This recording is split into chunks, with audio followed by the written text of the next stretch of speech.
hair in anime. Whether it's spiky, pushed back, long and elegant, or whatever the heck this is. It's time to Hair in anime and manga is one of the main design aspects that set its characters apart. It's also one of anime's defining features, not only setting characters apart, but also setting itself apart from other forms of animation and comics. Take a look at Senku here from Dr. Stone. This character being more recent shows that this practice is still being used today, and is honestly a prime example. Now obviously his hair is a bit crazy, super spiky, tall, green and white, but what does that tell us about his character? He's a genius, a bit quirky, and overall different from the rest of the cast. Now I don't know if this series will ever explain why his hair is so different, but I think having this style shows that he's an outsider to some extent, the way other geniuses were, like Albert Einstein, or even fictional, like Doc Brown. His hair basically tells the viewer that he's a mad scientist through and through. Taiju, the second main protagonist, having a more modest style proves this, him being more honest and genuine. Then you look at the main antagonist here, Tsukasa. His hair is long, wild, unkempt, but also elegant in a way, giving him a slightly deranged yet smart and calculated look, i.e. Sephiroth. A lot of series use the classic spiky hair cliché. Giving the characters messy hair shows that they're young, cool, irresponsible, or maybe even foolish. This style is a shonen main character staple. Naruto, Ichigo, Gon, even Goku, or again, whatever this is. Oh! They may not all have the same look, that being of course a testament to the skill and fortitude of the artist, but they all fall in line with the same archetype. Another archetype in shonen is the dreaded rival character, Sasuke, Vegeta, Hiei, and many others. This hairstyle is typically a clashing design to the main characters. If the protag's hair is bright and messy, you might find that their rival/counterpart has a dark, sharper, and more affixed look about them. Naruto to Sasuke is a prime example of shonen character juxtaposition. Naruto having messy, bright yellow hair, making him our lovable knucklehead, and Sasuke with darker, straight, angular hair, points to him being a smarter and more calculated character. This falls in line with a multitude of other series characters, Goku and Vegeta, Asta and Yuno, whatever this is, and Kaiba. Something else to know in Naruto is the character Sakura. Sakura Haruno is your typical pretty girl shonen character, or at least she is at first, long, straight pink hair. But early on in the series we witness her in the attempt to escape an enemy cut off her very own hair. This was more than just her trying to get the upper hand against her foe, it symbolized her growth as a character. Gone with focusing on her beauty to impress Sasuke, she's now a full-fledged ninja that is more capable of taking on the series' greater antagonist. 3, 2, 1, kill! Another series that uses the loss of hair to symbolize character growth is Saitama from the acclaimed One Punch Man. This one is obviously a bit different, being a bit more on the nose, going as far as the character losing the traditional boring shonen look, telling the audience that this is not your typical shonen hero. It's a spoof that works incredibly well. Looking at one of the main characters, Genos, he has that typical shonen look. His character is cliché. The author knows this and pokes fun at it all the time. Let's take a look at something outside of shonen, Cowboy Bebop. Now, Spike Spiegel's hair is messy, but doesn't lack style. It's flowy, immediately giving the audience the hint that this character goes with the flow. He's chill and dapper in a sense, but also maybe even a bit of a loose cannon. His archenemy, Vicious, has longer, more regal hair, showing that he's a bit of a recluse and, maybe a little bit vicious, but also not a man without ideologies. This is more than just character design, it's storytelling through and through. A series I've been watching recently is Piano no Mori, Forest of Piano. The main character, Kai Ichinose, kind of a wild child, growing up on the wrong side of town, maybe not having the best mother in the world, spending hours upon hours outside. Again, a bit of a reclusive. His hair alone tells me that. Then you have Shuhei Amamiya. He looks a bit spoon-fed, perhaps spoiled, but also serious about his craft. Although I haven't finished this series yet, I can tell that these two characters have a lot to learn from each other. Not to mention that there's a plethora of other characters that show these same styles, show these same themes, even going as far as characters from other countries having completely different styles. And that's a beautiful thing, when storytelling and design go hand in hand without sacrificing one or the other. That's what makes anime and manga so great.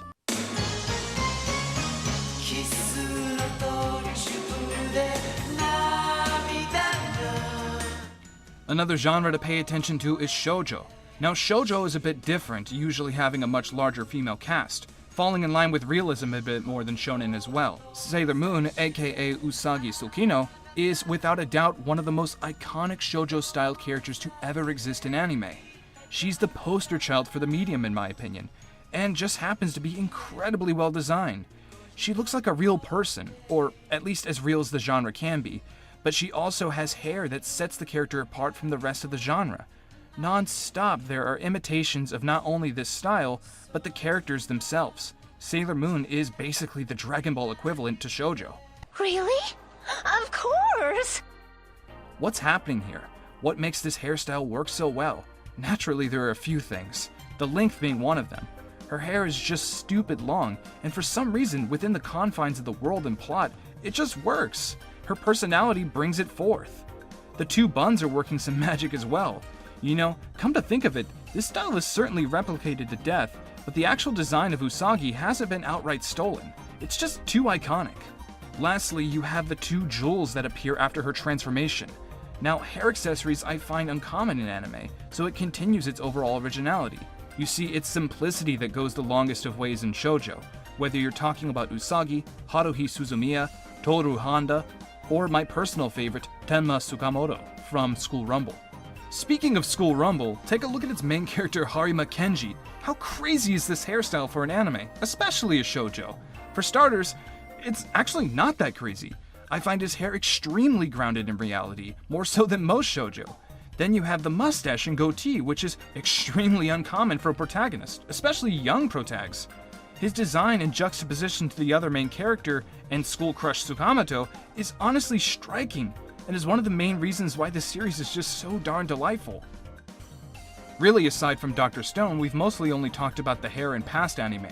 What about newer series? How has hairstyles changed in this art form? Well, it's changed quite a bit. While the core idea of having their hair center the personality and archetype is still very much present.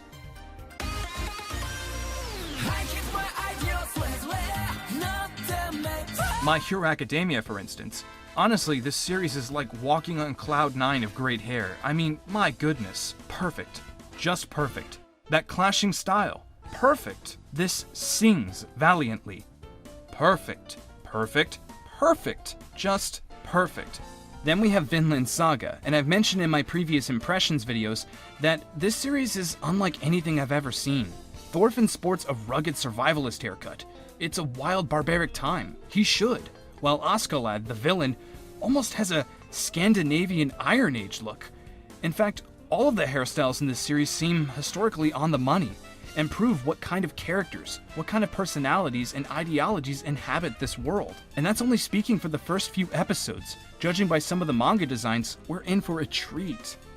A series that caught my eye a few months ago is Shinichiro Watanabe's anime original Carol and Tuesday. Oh my god, this series. These characters couldn't be any more different than each other, and their hair tells you that right away. One is posh and dignified, and the other being more easygoing, and like Watanabe Spike Spiegel, a bit of a loose cannon.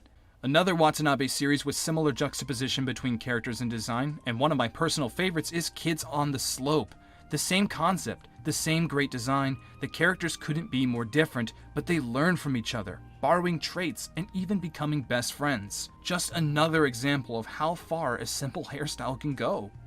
Listen, obviously there is more to character design than just hair. Eyes, clothing, face design and shape, not to mention actual writing, are all extremely important when it comes to developing a character.